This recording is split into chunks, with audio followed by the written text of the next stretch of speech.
ఉమ్మడి ఆంధ్రప్రదేశ్లో సుదీర్ఘకాలం డైరెక్టర్ జనరల్ ఆఫ్ పోలీస్గా పనిచేసి దాదాపు 10 మంది ముఖ్యమంత్రులతోటి వర్కింగ్ ఎక్స్పీరియన్స్ ఉన్నటువంటి హెచ్జే దొర ఇప్పుడు మరణించారు. ఆయనకి ఉండేటటువంటి సీనియారిటీ కానీ, ఆయన పోలీసు శాఖలో సృష్టించినటువంటి విప్లవాత్మకమైనటువంటి, సంచలనాత్మకమైనటువంటి నిర్ణయాలు కానీ, మానవతా కోణంలో పోలీసు అధికారులకి, సిబ్బందికి ఆయన ఏర్పాటు చేసినటువంటి కార్యక్రమాలు కానీ, పోలీసుల్ని సాధారణ ప్రజానికానికి చేరువ చేయడానికి తీసుకున్నటువంటి నిర్ణయాలు కానీ, నక్సలిజాన్ని రూపుమాపడానికి అనుసరించినటువంటి వినూత్న పద్ధతులు పంతా కానీ ఇప్పటికీ ఆచరణీయాలుగా, అనుసరణీయాలుగా ఉండడం అనేది ఒక గొప్ప చరిత్ర. హెచ్జే దొర అంటే అందరికీ తెలుసు, కానీ ఆయన హనుమంతు జగన్నాథం దొర. ఆయన శ్రీకాకుళం జిల్లాకు చెందినటువంటి కోటబొమ్మాళి మండలంలో పుట్టినటువంటి వ్యక్తి. వాళ్ళ నాన్నగారు కూడా ఎమ్మెల్యేగా 1951, 52 ఆ ప్రాంతాల్లోనే, అంటే తొలి శాసనసభ ఎన్నికల్లోనే ఎన్నికైనటువంటి వ్యక్తి, అంటే భారతదేశానికి స్వాతంత్రానంతర కాలంలో. అంతటి చరిత్ర ఉన్నటువంటి హెచ్జే దొర సుదీర్ఘకాలము పోలీస్ శాఖలో సేవలు అందించడమే కాకుండా ఇప్పుడు చూస్తే కనుక మావోయిస్టు ఉద్యమం అనేటటువంటిది చివరి దశకి చేరుకున్నటువంటి పరిస్థితి చూస్తూ ఉన్నాము. ఒకానొకప్పుడు 80, 90 దశకాల్లో మావోయిస్టులు పోలీసు శాఖని గడగడలాడిస్తూ, పోలీసులు స్టేషన్లో మీద దాడి చేస్తూ, పోలీసులు సాధారణంగా తమ జీపుల్లో తాము వెళ్లాలన్నా భయపడుతూ ఆర్టీసీ బస్సులను ఆశ్రయించి తాము రక్షించుకోవడానికే వణికిపోయినటువంటి రోజుల్లో ఆయన బాధ్యతల్లో ఉన్నతమైనటువంటి బాధ్యతలు స్వీకరిస్తూ కీలకమైనటువంటి నిర్ణయాలు తీసుకుంటూ పోలీసుల్లో భరోసాన్ని నింపడము, తర్వాత ప్రజల్లో విశ్వాసాన్ని నింపడము.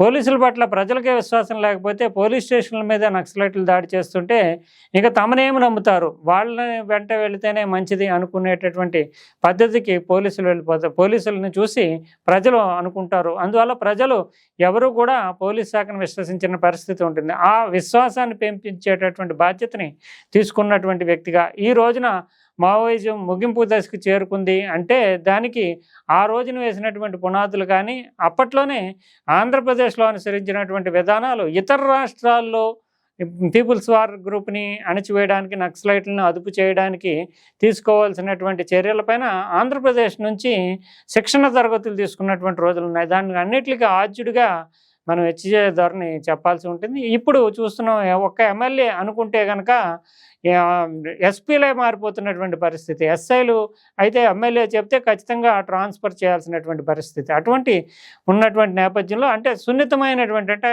ఐఏఎస్, ఐపీఎస్ అంటే అఖిల భారత సర్వీసు సేవలకి, తర్వాత పొలిటికల్ ఎగ్జిక్యూటివ్కి మధ్య ఉండేటటువంటి సన్నని గీత చెరిగిపోయి వాళ్ళు చెప్పింది వీళ్ళు ఆచరించడం. ఎవరు పనిచేస్తున్నారు అంటే పోలీసులు, అది సివిల్ సర్వెంట్లు, అంటే ఐఏఎస్ అధికారులు, వీళ్ళకి ముఖ్యమంత్రి మంత్రులుగా పనిచేసే వాళ్ళకి, ఎమ్మెల్యేలకి మధ్య గ్యాప్ అనేది జరిగిపోయి వాళ్ళు అనుకున్నదే వీళ్ళు చేయడం అనేటటువంటి పరిస్థితి ఇప్పుడు మనం చూస్తున్నాం. కానీ ఒక ఎస్ఐని ట్రాన్స్ఫర్ చేయడానికి ముఖ్యమంత్రి సిఫార్సు చేసినా కాదని చెప్పి కన్విన్స్ చేయొచ్చు.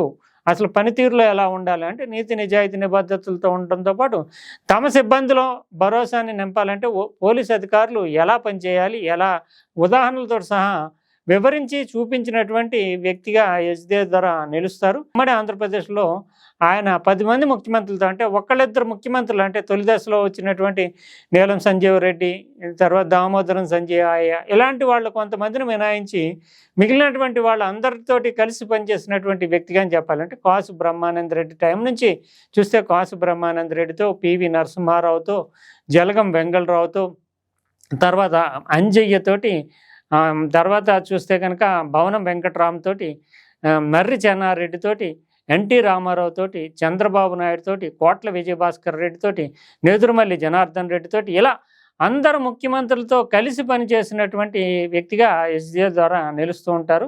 ఆయనకి ఎన్టీఆర్ తోటి ఒక ప్రత్యేకమైనటువంటి అనుబంధం ఉంది. ఎన్టీఆర్తో నేను అంటూ ఒక పుస్తకం రాశారు. తన జీవితానికి సంబంధించి ఆ క్రిటికల్ టైం ఏదైతే ఉందో ఆ టైంలో ఉండేటటువంటి పరిస్థితుల గురించి ఏ జర్నీ ఆఫ్ టర్బులెంట్ టైమ్స్ అంటూ తన జీవితానుభవాల్ని ఆత్మకథగా రాశారు. అంతేకాకుండా the impact of training on the performance of IPS అంటూ ఐపీఎస్ అధికారుల మీద ట్రైనింగ్ ప్రభావం ఎలా ఉంటుంది అనేది ఒక పుస్తకం రాశారు. మంచి రచయిత. అంతేకాకుండా ఈయన స్ట్రైట్ ఫార్వర్డ్గా పనిచేయడం అనేటటువంటిది, దాని ద్వారా వచ్చేటటువంటి ఫలితాలని రాబట్టినటువంటి వ్యక్తిగా చెప్తారు. నక్సలైజం ఉన్నటువంటి తీవ్ర దశలో ఉన్నటువంటి స్థితిలో చంద్రబాబు నాయుడు ఈయన్ని డీజీపీగా ఎంపిక చేశారు. అంటే ఈయన సీనియర్లను కూడా పక్కన పెట్టి సుదీర్ఘకాలం సేవలు అందించే అవకాశం ఉంటుంది కనుక 6 ఏళ్ల పాటు, అంటే 96 నుంచి 2002 దాకా ఈయన డీజీపీగా పనిచేశారు. 6 ఏళ్ల పాటు చంద్రబాబు నాయుడే స్వయంగా ఎంపిక చేసుకున్నారు. అప్పట్లో అంటే ఈయన వరంగల్ ఎస్పీ కానీ ఇతర బాధ్యతలు నిర్వర్తించినప్పుడు నక్సలిజం మీద మంచి అవగాహన ఉండడంతో అదుపు చేయడం అనేటటువంటిది ఒక ప్రధానమైనటువంటి శాంతి భద్రతల సమస్య స్థాయిని దాటి తీవ్రమైనటువంటి పరిస్థితుల్లో ఆయన్ని డీజీపీగా ఎంపిక చేసుకోవడం, దానిని కట్టడి చేయడానికి వ్యూహాత్మకంగా ముఖ్యంగా పోలీసు అధికారుల ఆత్మస్థైర్యాన్ని నింపడం, ప్రజల్లో పోలీసుల పట్ల విశ్వాసాన్ని పెంపొందించడం,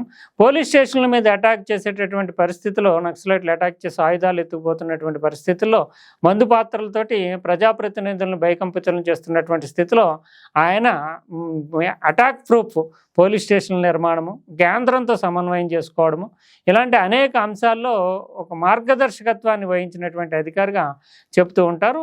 అయితే చంద్రబాబు నాయుడు తనని ఎంపిక చేసి, జూనియర్ అయిన తనని ఎంపిక చేసి సీనియర్లను పక్కన పెట్టేసి అంత ఉన్నత పదవి ఇచ్చారు కదా అని చెప్పేసి చంద్రబాబు నాయుడికి లా అండ్ ఆర్డర్కి సంబంధించినటువంటి విషయాల్లో, ఇతరత్ర విషయాల్లో ఆయన చెప్పినటువంటి సూచనలు ఎంత తీసుకున్నప్పటికీ తాజాగా ఇటీవల కాలం వరకు ఆయన చాలా యాక్టివ్గా రోల్ పోషిస్తూ, అంటే సామాజిక జీవనంలో రోల్ పోషిస్తూ తిరిగినటువంటి వ్యక్తి.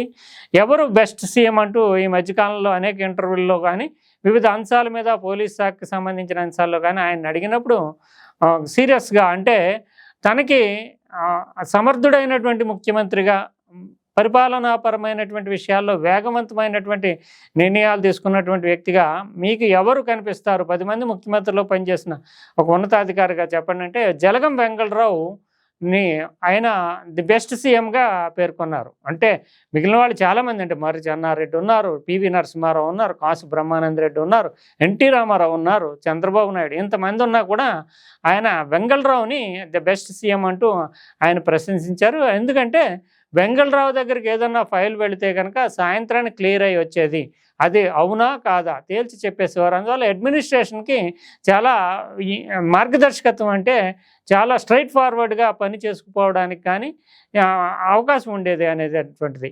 మరోవైపు చూస్తే కనుక ఎన్టీ రామారావుకు సంబంధించినటువంటి విషయాలు ప్రస్తావిస్తూ ఆయన NT Rama Rao honest and hard work, అంటే ఒక నిజాయితీగా ఏదన్నా చెప్పినప్పుడు దాన్ని స్ట్రైట్ ఫార్వర్డ్గా పాటించడానికి ఎన్టీ రామారావు కృషి చేసేవారు. అదే ఎన్టీ రామారావు నక్సలైట్లు దేశభక్తులు అన్న ఎన్టీ రామారావు తన పంతాన్ని మార్చుకోవడానికి ఎందుకు దారితీసింది అంటే ఆయన చాలా వివరంగా చెప్పారు హెచ్దే ద్వారా. నక్సలైట్లు దేశభక్తులు అంటూ ఎన్టీ రామారావు మొదటి దశలో పెద్దపీట వేసినప్పటికీ నక్సలైట్లు రాష్ట్ర ప్రభుత్వం నుంచి వచ్చినటువంటి అలుసుతోటి జైళ్లలో ఉన్న వాళ్ళు కూడా అక్కడే పొలిటికల్ మీటింగ్స్ పెట్టుకుని భవిష్యత్తులో ఏం చేయాలి, మనం విడుదలైన తర్వాత ఏం చేయాలి, కార్యకలాపాలు రూపకల్పన చేసుకునే స్థాయికి వచ్చేసారు.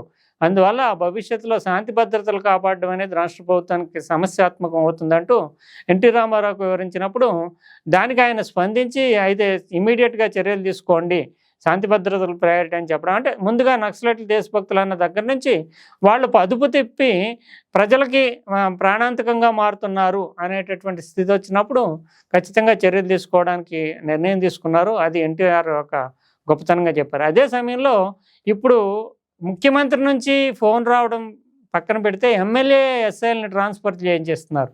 ముఖ్యమంత్రి జలగం వెంగళరావు సమయంలో కృష్ణా జిల్లా ఎస్పీగా ఉన్నటువంటి హెచ్దే ధరకి సీఎం ఆఫీస్ నుంచే కాల్ వచ్చి ఒక నందిగామ ఎస్ఐని ట్రాన్స్ఫర్ చేయండి అంటూ ముఖ్యమంత్రి స్వయంగా మాట్లాడి చెప్పిన ఆ సిఫార్సుని సున్నితంగా కన్విన్సింగ్ చేయడం ద్వారా పలానా ఎమ్మెల్సీ మీకు ఫిర్యాదు చేసి ఉంటారు, నేను ఆయనతో మాట్లాడతానంటూ, అంటే అటు ముఖ్యమంత్రి మాటను కాదనకుండా ఇటు ఆ ఎమ్మెల్సీని పిలిచి అతను ఎంత రుజువు వర్తన కలిగినటువంటి ఎస్ఐ, అతని వల్ల వచ్చేటటువంటి సమస్య, అంటే ఒకసారి ఎస్ఐని ట్రాన్స్ఫర్ చేస్తే ఎస్పీ స్థానంలో ఉన్నవాళ్ళు పొలిటికల్ ఒత్తిడికి లోనే ట్రాన్స్ఫర్ చేశారంటే సిబ్బందిలో ఆత్మవిశ్వాసం లోపిస్తుంది, ఎస్పీ కీలుబొమ్మ అనేటటువంటి ముద్ర పడుతుంది, తాను కింద పనిచేసేటటువంటి నిజాయితీ పరులు అనేటువంటి అధికారులను కాపాడుకోలేనటువంటి ఉన్నతాధికారి ఉండి లేనట్లుగా లెక్క అనేటటువంటి భావంతో జలగం వెంగళరావునే కన్విన్స్ చేసి సరే మీరు చూసుకోండి అనేటటువంటి స్థాయిలో ఒప్పించగలిగారంటే అంతటి స్ట్రెయిట్ ఫార్వర్డ్‌నెస్ హెచ్‌డిఎఫ్‌లో ఉండేదనే చెప్పాల్సి ఉంటుంది.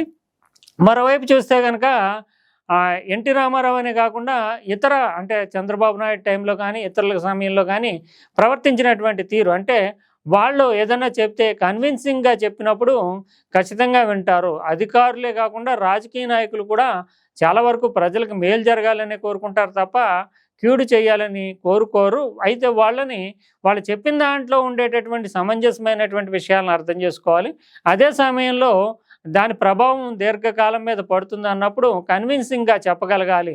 అది అధికారుల బాధ్యత. ఇప్పుడు ఎంతమంది ఆ రకంగా చేస్తున్నారనేది తెలీదు. అంటే తన టర్బులెంట్ టైమ్స్ అనేటటువంటి దాంట్లో ఈయన చాలా విశ్లేషణాత్మకంగా తాను ఎదుర్కొన్నటువంటి క్లిష్ట పరిస్థితులు, వాటి నుంచి బయటపడినటువంటి తీరు, ముఖ్యమంత్రులు, మంత్రులతోటి డీల్ చేసినటువంటి విధానం, అధికారులు ప్రవర్తించాల్సినటువంటి తీరు, ఆ పరిధి ఏదైతే ఉందో రాజకీయ కార్యనిర్వాహక వర్గమైనటువంటి ఆ అడ్మినిస్ట్రేషన్‌లో ఉన్నత స్థాయిలో ఉండేటటువంటి పొలిటికల్ ఎగ్జిక్యూటివ్ అంటే ముఖ్యంగా మంత్రిమండలి, మంత్రులు, ముఖ్యమంత్రి వీళ్ళు, అదే సమయంలో ఐఏఎస్‌లు, ఐపీఎస్‌లు వీళ్ళ మధ్య సున్నితమైనటువంటి విభజన రేఖ ఉంటుంది. దాన్ని ఎలా పాటించాలి అనే దాన్ని చెప్పడం కానీ, ప్రత్యేకించి ఎన్టీఆర్ తోటి తనకు ఉండేటటువంటి అనుబంధాన్ని వివరించడం కానీ, ఇవన్నీ చాలా కీలకమైనటువంటి ఘట్టాలు. అనేక రకాలైనటువంటి మార్పులకి పోలీస్ శాఖలో రావడానికి అప్పట్లోనే ఈ నక్సలిజం అనేటటువంటిది ప్రజలకి చాలా చేరుపు చేస్తుంది. దీర్ఘకాలంలో ప్రభుత్వాలు అప్రమత్తం కావాలని అలర్ట్ చేయడము, ఇతర రాష్ట్రాలకి సంబంధించినటువంటి విషయాల్లో ఆయన ఇక్కడి నుంచే శిక్షణ ఇచ్చేటటువంటి స్థాయికి పంపడం అనేది జరిగింది. అయితే ఇటీవల కాలంలో ఎన్కౌంటర్ అంటే చాలు మనకి బూటకపై ఎన్కౌంటర్ అనేటటువంటి ప్రస్తావన వస్తూ ఉంటుంది. ఎన్కౌంటర్లు అసలు ఎలా మొదలయ్యాయి, ఎందుకు మొదలయ్యాయి? మావోయిస్టులు లేదంటే నక్సలైట్లు, పీపుల్స్ వార్ అంటే ఒక్కడిని చంపండి, 1000 మందిని భయపెట్టండి అనేది వాళ్ళ సిద్ధాంతంగా ఉంటుంది. అందువల్ల మందు పాత్ర పెట్టినా లేదంటే ఎవరినన్నా ఒకరిని చంపినా, గ్రామంలో పెద్దనొప్పి చంపినా వాళ్ళ లక్ష్యం అతని కంటే కూడా మిగిలిన సమాజాన్ని భయపెట్టడం అనేటటువంటిది లక్ష్యంగా ఉంటుంది. ఇప్పుడు ఈ మధ్యకాలంలో లొంగిపోయారు అన్నప్పుడు ఎన్కౌంటర్లు చేయొద్దు, లొంగిపోతామని చెప్తున్నారు. అది సమంజసమైనటువంటి విషయం కాదు. ఎన్కౌంటర్లు జరుగుతూ పైచేయి అంటే పోలీసు శాఖ ఆధిక్యంలో ఉన్నప్పుడు మాత్రమే మావోయిస్టులు లొంగిపోతారు. ఎన్కౌంటర్లు బూటకపు చేయకూడదు తప్ప ఒకానొక పరిస్థితిలో ఎదురెదురు పడి కాల్పులు తప్పని పరిస్థితుల్లో ఎన్కౌంటర్లు కూడా చేయాల్సి వస్తుంది. తాము బలహీనపడినప్పుడు మాత్రమే నక్సలైట్లు లొంగిపోతూ ఉంటారు తప్ప తమది పైచేయి అయినప్పుడు వాళ్ళు శాంతి చర్చలకు కానీ లేదంటే కనీసం లొంగుబాటుకు కానీ ముందుకు రారు. అందువల్ల ఎన్కౌంటర్లు పూర్తిగా ఆగిపోవాలి అనేటటువంటిది సరైనటువంటి డిమాండ్ కాదు. అది అమలు జరిగితే కనుక పూర్తి స్థాయిలో మావోయిజం అంతరించడం అనేది సాధ్యం కాదు. అందువల్ల ఎన్కౌంటర్లు జరిగినప్పుడు పోలీసు శాఖ పైచేయి సాధించినప్పుడు మాత్రమే తాము బలహీనపడాము అనేటటువంటి వాతావరణంలో మాత్రమే మావోయిస్టులు లొంగిపోతూ ఉంటారు. అందువల్ల ఈ రెండింటికి ఉండేటటువంటి లింకు అలా ఉంటుంది. అందువల్ల పోలీసులు కేవలము ఎన్కౌంటర్ చేస్తున్నారు అంటే ప్రతిదాన్ని బూటకపు ఎన్కౌంటర్ అని చూడలేము అంటూ దానికి సంబంధించినటువంటి టెక్నికల్గా సైకలాజికల్గా ఉండేటటువంటి వార్ఫేర్లో ఎవరు ఏం వ్యూహం అంటే మావోయిస్టులు అయితే ఒకరిని చంపి 1000 మందిని భయపెడదామని, సమాజాన్ని భయపెడదాము అనేటటువంటి వ్యూహంతో ఉంటే ఎన్కౌంటర్లు చేసైనా సరే పైచేయి సాధించిన తర్వాతే మొత్తం మావోయిస్టులు నక్సలిజం అనేటటువంటిది అదుపులోకి వస్తుంది, నియంత్రించడం అనేది సాధ్యం అవుతుంది అనేది పోలీస్ శాఖ వ్యూహంగా ఉంటుందంటూ ద్వారా సుదీర్ఘంగానే ఈ మధ్యకాలంలో ఇంటర్వ్యూల్లో వివరించారు. ఇది ముఖ్యంగా పోలీసు అధికారులు కానీ అడ్మినిస్ట్రేషన్లో ఉన్నటువంటి వాళ్ళు కానీ 10 మంది ముఖ్యమంత్రులతో పనిచేసినటువంటి హెచ్‌జే ద్వారా అనుభవాల్ని చదివి తెలుసుకోవాల్సినటువంటి అవసరం ఎంతైనా ఉంటుంది. అంతేకాకుండా ఎన్టీ రామారావుని పదవి నుంచి దింపేసినటువంటి టైంలో సిఐడి విభాగంలో ఉండేటటువంటి ఈయన అంటే 1995 ఆ ప్రాంతంలో సిఐడి విభాగంలో ఉన్నటువంటి ఆయన 1 మంత్ మాత్రమే నాదెండ్ల భాస్కర్రావు సీఎంగా ఉన్నారు. ఆ నాదెండ్ల భాస్కర్రావు ఉన్న టైంలో ఈయన ఎదుర్కొన్నటువంటి ఇబ్బంది ఏంటంటే ఎన్టీ రామారావు వచ్చాడు, ఎన్టీ రామారావు ముఖ్యమంత్రి అవుతున్నాడు, కానీ నాదెండ్ల భాస్కర్రావు ఇంకా సీట్లో కూర్చున్నాడు. మీరు ఎలాంటి అంటే పనిచేసే విధానంలో ఎవరికి రిపోర్ట్ చేశారు, లేదంటే ఎలాంటి సంక్లిష్ట పరిస్థితిని ఎదుర్కొన్నారు అన్నప్పుడు పదవిలో అంటే అప్పటి వరకు చట్టబద్ధంగా రాజ్యాంగబద్ధంగా ఎవరైతే పదవిలో ఉంటారో వాళ్ళకి అనుకూలంగా వాళ్ళు చెప్పినట్లు చేయడం అనేటటువంటిది సివిల్ సర్వీసెస్లో ఉన్నటువంటి వాళ్ళ యొక్క బాధ్యత. అందువల్ల నెల రోజులు ముఖ్యమంత్రిగా ఉన్న నాదెండ్ల భాస్కర్రావు ఏదైతే ఆర్డర్స్ జారీ చేసేవారో వాటిని ఇంప్లిమెంట్ చేయడం అనేటటువంటిది తమ బాధ్యత.